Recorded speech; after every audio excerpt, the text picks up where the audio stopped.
देख सकते हैं। ठीक है, हमने उस वीडियो में जहाँ तक कवर किया था हम लोगों ने ऊर्ध्वपातन तक समझ चुके थे। ठीक है, ऊर्ध्वपातन तक हम लोग जो है उस वीडियो में समझ चुके थे। तो चलिए आज का वीडियो हम जो है शुरू करते हैं। और ऊर्ध्वपातन हम पढ़ चुके थे, आज शुरू करते हैं हम निक्षेपण से। ठीक है, वीडियो में हम आज जो है निक्षेपण से शुरू करते हैं। तो निक्षेपण क्या होता है?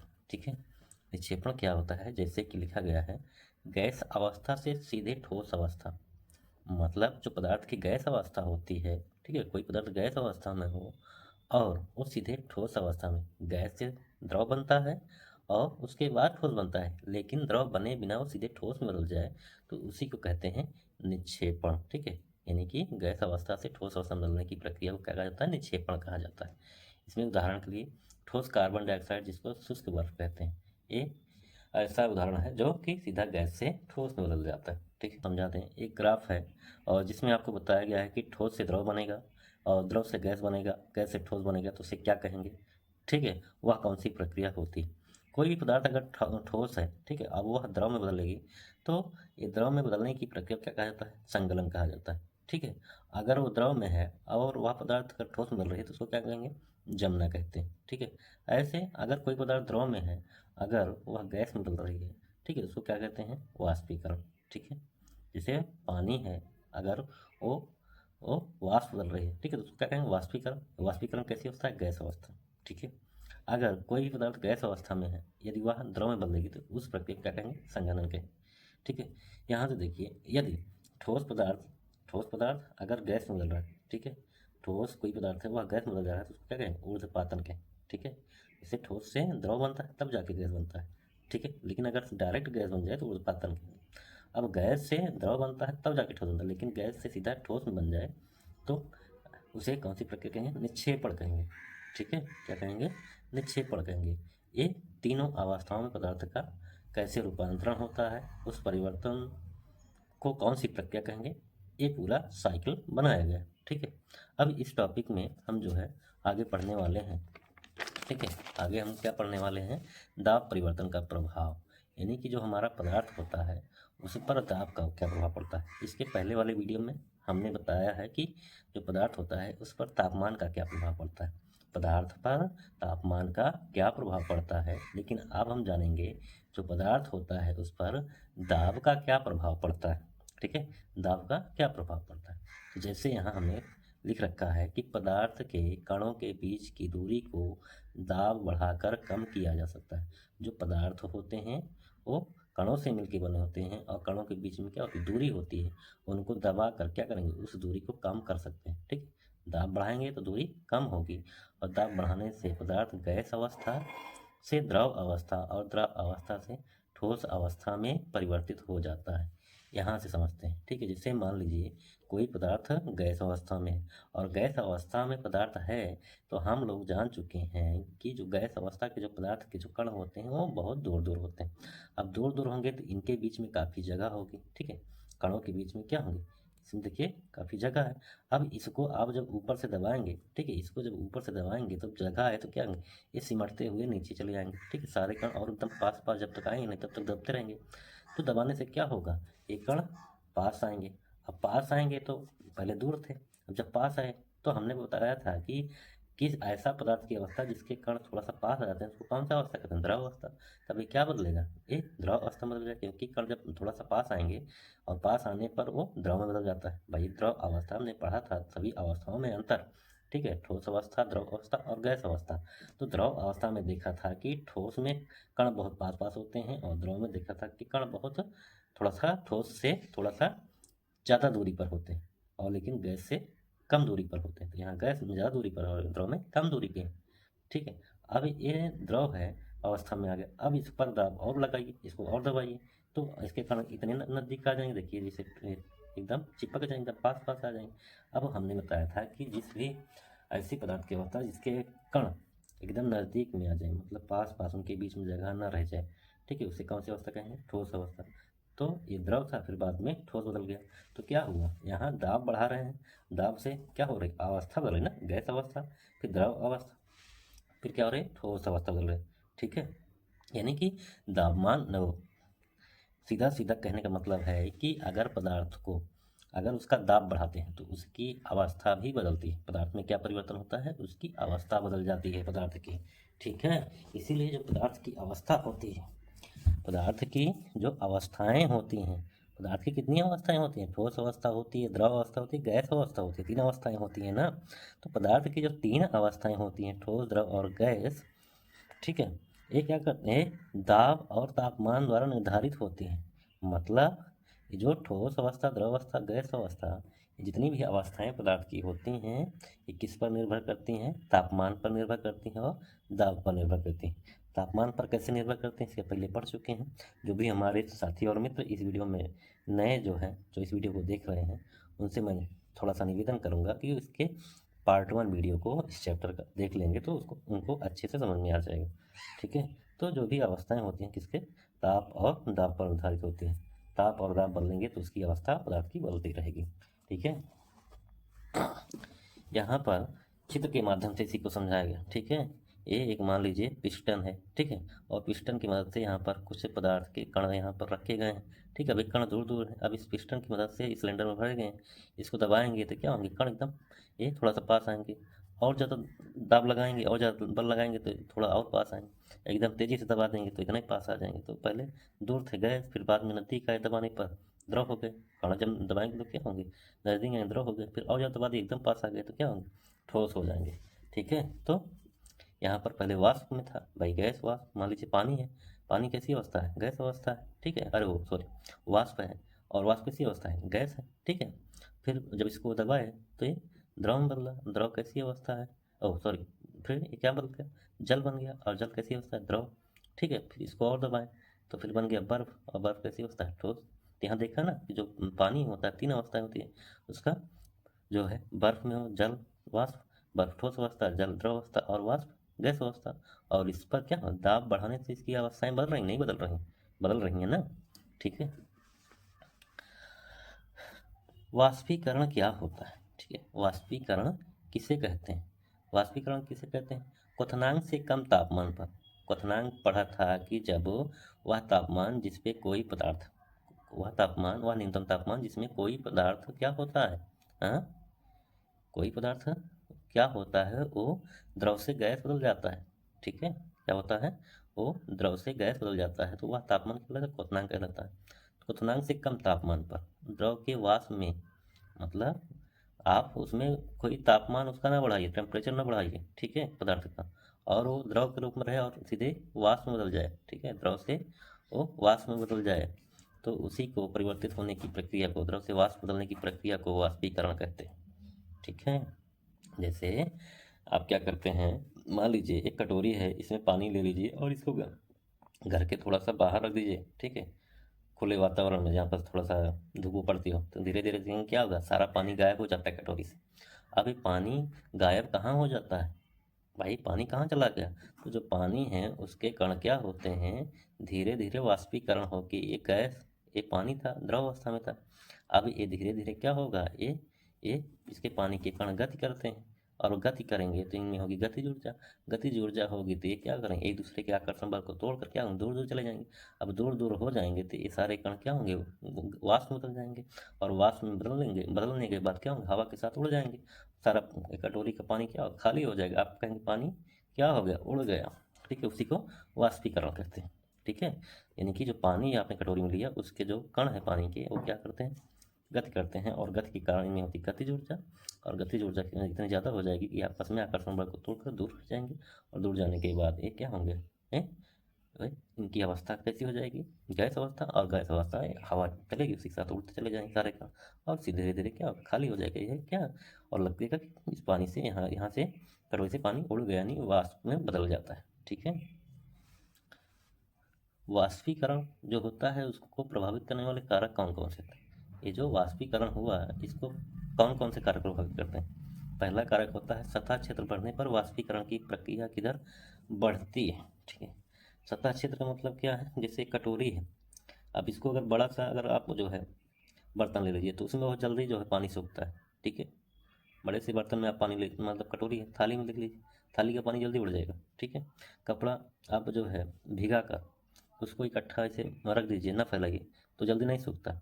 लेकिन उसको फैला दीजिए, जल्दी सूखता है। उसका कारण क्या है कि जो कपड़ा आपने नहीं फैलाया था उसका सतह क्षेत्र, मतलब उसकी एरिया कम थी, फैला दी, एरिया बढ़ गई, और एरिया बढ़ गई तो वाष्पीकरण बढ़ गया और वो जल्दी सूख गया। ठीक है, जैसे कपड़े सुखाने के लिए हम उन्हें फैला देते हैं तो कपड़ा जल्दी सूख जाता है। ठीक है, तो कपड़े फैलाने से क्या होता है, उसका एरिया बढ़ जाता है, सतह क्षेत्र बढ़ जाता है, सतह क्षेत्र बढ़ेगा तो वाष्पीकरण बढ़ेगा और कपड़ा जल्दी सूखेगा।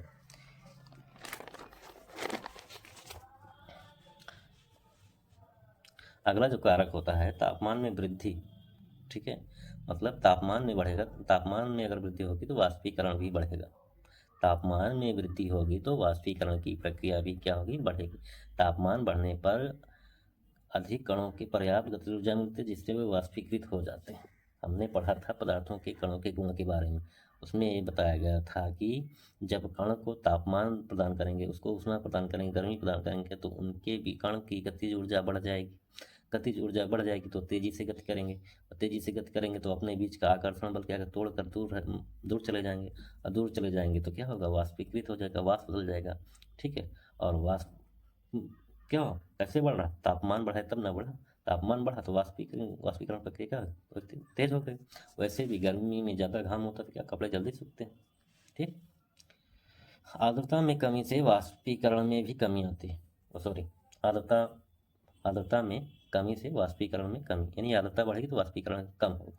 आर्द्रता का मतलब नमी, जब हमारे वातावरण में नमी होती है, ठीक है, जिससे बारिश का मौसम होता है उस समय कपड़े कम सूखते हैं, मतलब ज़्यादा समय लेते हैं सूखने में, मतलब जल्दी नहीं सूखते हैं। उसका कारण क्या है कि हमारे वातावरण में पानी की नमी हो जाती है, और नमी हो जाएगी तो वाष्पीकरण क्या होगा, उसकी जो तेज होने की प्रक्रिया होगी वो धीमी हो जाएगी, और धीमी हो जाएगी तो कपड़ा देर में सूखे। वही चीज़ है, वायु में उपस्थित जलवाष्प की मात्रा क्या उसे क्या कहा जाता है, आर्द्रता कहा जाता है।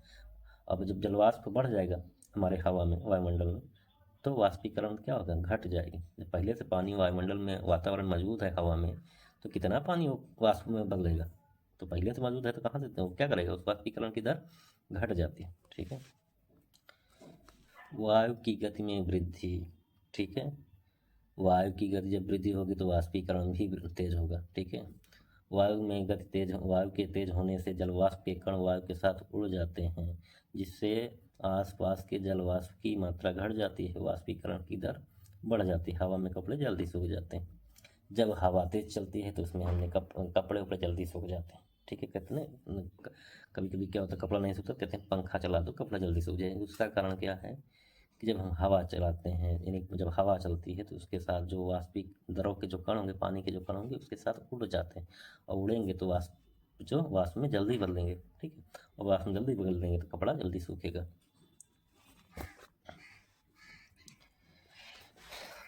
एक जो बहुत महत्वपूर्ण है, वाष्पीकरण के कारण शीतलता कैसे होती है। मतलब जो वाष्पीकरण होगा, जब कोई द्रव वाष्प बदलेगा तो उससे हमको ठंडक कैसे महसूस होती है। जब हम हथेली पर अपने पानी रखते हैं, ठंडा पानी, तो हमको ठंडा क्यों महसूस होता है, पानी रखते हैं हमको ठंडा क्यों लगता है। ठीक है, इसका पीछे का विज्ञान समझते हैं। ठीक है, पहले यहाँ हम इसको पढ़ लेते हैं, इसके बाद आपको समझाते हैं। खुले हुए बर्तन में रखे द्रव में निरंतर वाष्पीकरण होता रहता है। वाष्पीकरण के दौरान कम हुई ऊर्जा को पुनः प्राप्त करने के लिए द्रव के कण अपने आसपास से ऊर्जा अवशोषित होने के कारण शीतलता हो जाती है। ठीक है, अब इसको समझते हैं। ठीक है, मान लीजिए ये हमारे नीचे की हथेली, अब इस हथेली के ऊपर हमने मान लीजिए ये पानी ले रखा है। ठीक है, पानी ले रखा है। अब पानी जब हम हथेली पे ले लेते हैं तो हमको ठंडा महसूस होता है। भाई ये क्या होता है, ठंडा लगता है, नहीं लगता, लगता है ना। अब जब ऊपर ये हथेली है, अब ये हथेली के ऊपर पानी है, और पानी क्या, छोटे छोटे कण से मिलकर बना, ये छोटे छोटे कण है। अब ये जो द्रव के कण हैं, ठीक है, अब ये वाष्प में बदलेंगे।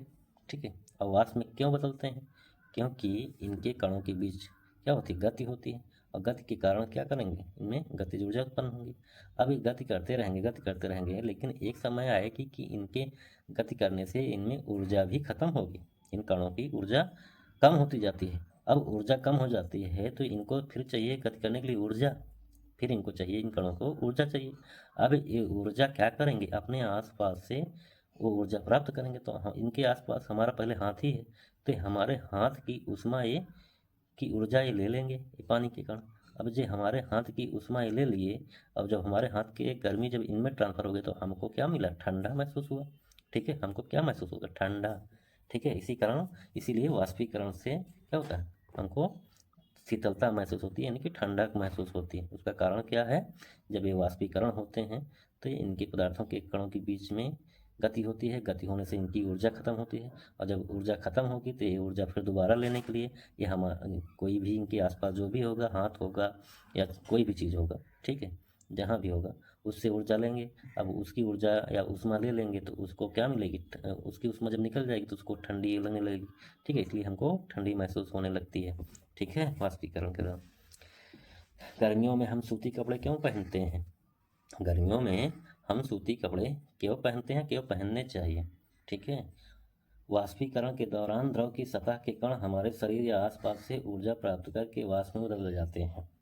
वाष्पीकरण के दौरान द्रव की सतह के कण हमारे शरीर आसपास से ऊर्जा प्राप्त करके, हमने वही बताया कि जब द्रव जो पानी होता है उसके कण जो गति करते हैं तो उनकी ऊर्जा खत्म होती है, तो ऊर्जा लेने के लिए हमारे शरीर से ऊर्जा प्राप्त करेंगे। ठीक है, और वो जो ऊर्जा प्राप्त करेंगे और वो वाष्प में बदल जाते हैं। ठीक है, पानी क्या होगा, वो वाष्प बदल जाएगा। वाष्पीकरण के दौरान द्रव के कण या अणु की ऊर्जा कम हो जाती है, जिससे कण हमारे शरीर से ऊष्मा को अवशोषित कर ऊर्जा प्राप्त करते हैं, जिससे शरीर को शीतल हो जाता है। ठीक है, अब हम इसी चीज़ को समझने वाले हैं कि गर्मी में हम सूती कपड़े क्यों पहनने चाहिए। ठीक है, अब इसको हम जो है आपको समझाते हैं कि क्यों पहनना चाहिए। ठीक है, गर्मी में सूती कपड़े क्यों पहनना चाहिए, गर्मी में सूती कपड़े इसलिए पहनने चाहिए क्योंकि सूती कपड़ा जो होता है, गर्मी में हमको पसीना ज़्यादा आता है। अब पसीना ज़्यादा आएगा तो वो उस पसीना अगर हम सूती कपड़ा नहीं पहने रहेंगे तो वो क्या करें, धीरे धीरे बॉडी से सीधे बाहर निकल जाएगा, या पानी वो धीरे धीरे टपक कर नीचे निकल जाएगा या नया बाहर हो जाएगा। ठीक है, लेकिन सूती कपड़े में क्या होता है, वो सारा का सारा पसीना हमारे उसी सूती कपड़े में अब्जॉर्ब मतलब सोख लेता है। ठीक है, अवशोषित कर लेता है। अब वो ज़्यादा पानी अवशोषित कर लिया सूती कपड़ा, अब वो पानी अवशोषित कर लिया, पसीना अवशोषित कर लिया, तो अब वो जो पसीना आया वो क्या बनेगा, वाष्प बनेगा। और वाष्प बनेगा तो वाष्प में जो बनते हुए हमने बताया था कि पानी के जो कण होंगे वो गति करते हैं, गति से उनमें ऊर्जा खत्म होती है, और ऊर्जा फिर क्या करेंगे, वो अपने आसपास जो भी चीज़ें होंगी उससे लेंगे। तो उस समय हमारे आसपास क्या होती है, हमारा शरीर होता है, हमारी त्वचा होती है। तो हमारी त्वचा से जो भी वो ऊष्मा पाएंगे उसको लेकर वो क्या करेंगे, वो अपनी ऊर्जा की पूर्ति करेंगे। और जब हमारे शरीर से ऊष्मा ले लेंगे, गर्मी ले लेंगे, तो हमको ठंडक महसूस होगी। और गर्मी में सूती कपड़े से क्या, ज़्यादा पानी उसमें स्टोर हुआ तो ज़्यादा वाष्पीकरण हुआ, और ज़्यादा वाष्पीकरण हुआ तो हमारे शरीर से ज़्यादा ऊष्मा लिए, और ज़्यादा ऊष्मा हमारे शरीर से निकली तो हमको ज़्यादा ठंडक महसूस हुआ। इसीलिए गर्मी में सूती कपड़े हम पहनना चाहिए। ठीक है, और सभी को पहनने की सलाह देना चाहिए। ठीक है, एक और जो है सबसे लास्ट में बहुत महत्वपूर्ण पॉइंट है, हमेशा सबके ये जीवन में घटता रहता है, सब देखते भी हैं अपने सामने ऐसा। ठीक है, बर्फीले जल से भरे गिलास की बाहरी सतह पर जल की बूंदें क्यों नजर आती हैं। सभी लोगों ने फ्रिज का पानी जरूर पीते होंगे, जब फ्रिज का पानी जब बॉटल निकालते हैं तो उसके बाहर जो है पानी की बूंदें नजर आती हैं, बॉटल के बाहर पानी की बूंदें नजर आती हैं। तो ये पानी की बूंदें कहाँ से आती हैं, आप लोग कहेंगे बॉटल फटा होगा या बॉटल में छिद्र होगा, पानी बाहर आ जाता है। जी नहीं, जब हम फ्रिज से पानी को बॉटल बाहर निकालते हैं, मान लीजिए ये बॉटल है, ठीक, अब इसको हम बाहर फ्रिज से निकाले तो फ्रिज के अंदर का इसका तापमान, पानी ठंडा था जिससे बाहर निकल, इसके इसके पानी थोड़ा सा बूंद इसके बाहर दिखाई देगा। वो क्यों दिखाई देता है, इसके पीछे का विज्ञान समझते हैं। ठीक है, जब फ्रिज से निकाले हम बोतल ठंडा पानी, तो जो हमारा वातावरण है, यानी कि जो हमारे घर का जो इन्वायरमेंट है, वातावरण है, वहाँ पर क्या होता है, हवा होती है, और हवा में जो पानी पाया जाता है वाष्प के रूप में पाया जाता है। ठीक है, पानी के कण होते हैं लेकिन वाष्प के रूप में रहते हैं। अब जो हवा में, वातावरण में जो पानी मौजूद है वो वाष्प के रूप में है। अब जैसे ही इस बोतल के संपर्क में आए, इस ठंडे पानी के संपर्क में आए, ठीक है, तो इस ठंडे पानी के संपर्क में जब जैसे ही बाहर वो वाष्प वाला पानी संपर्क में आया, तो इसकी ऊर्जा जैसे इसके टच में आया तो इसकी ऊर्जा कम हो गई। अब ये ऊर्जा कम हो गई तो यहीं पर क्या हो गया, अब ये तो ऊर्जा नहीं रहती, घूम सकता नहीं, अब ये गति नहीं करेगा तो यहीं पर रुक जाएगा। और जब रुक जाता है तो ऐसा 1 बूंद 2 बूंद 3 बूंद ऐसे स्टोर होने लगते हैं। ठीक है, सभी बूंदें, अब यही बूंदें हमको नज़र आती हैं बॉटल के बाहर। ठीक है, तो इसके पीछे का विज्ञान के ही कारण है कि जो वातावरण में जो पानी मौजूद है वाष्प के रूप में, वो बोतल के ठंडे बोतल के संपर्क में आती हैं, और ठंडा बोतल के संपर्क में आने पर उनकी ऊर्जा जो बाहर वाष्प में पानी की बूंदें हैं, वो उनकी ऊर्जा कम हो जाती है। कम हो जाएगी तो वो पानी में सीधा चिपक जाएंगे, उस बोतल से चिपक जाएंगे और वो बूंद के रूप में दिखाई देने लगेंगे। ठीक, इसी के साथ यह जो पूरा का पूरा चैप्टर है वो समाप्त होता है। ठीक है, और यह वीडियो आप सभी को कैसा लगा, इसमें कोई भी टॉपिक छूट गया हो तो आप लोग जो है कमेंट करके बताइएगा, और जहाँ पर ना समझ में आया हो इस वीडियो को आप दोबारा जो है आप देख सकते हैं, ये हमेशा इस प्लेलिस्ट में पड़ा रहेगा। ठीक है, आपको इस वीडियो कैसा लगा कमेंट करके ज़रूर बताइएगा, अपने दोस्तों को और मित्रों को ज़रूर से ज़रूर शेयर करिएगा। यह वीडियो देखने के लिए आप सभी का, सभी मित्रों का बहुत बहुत धन्यवाद।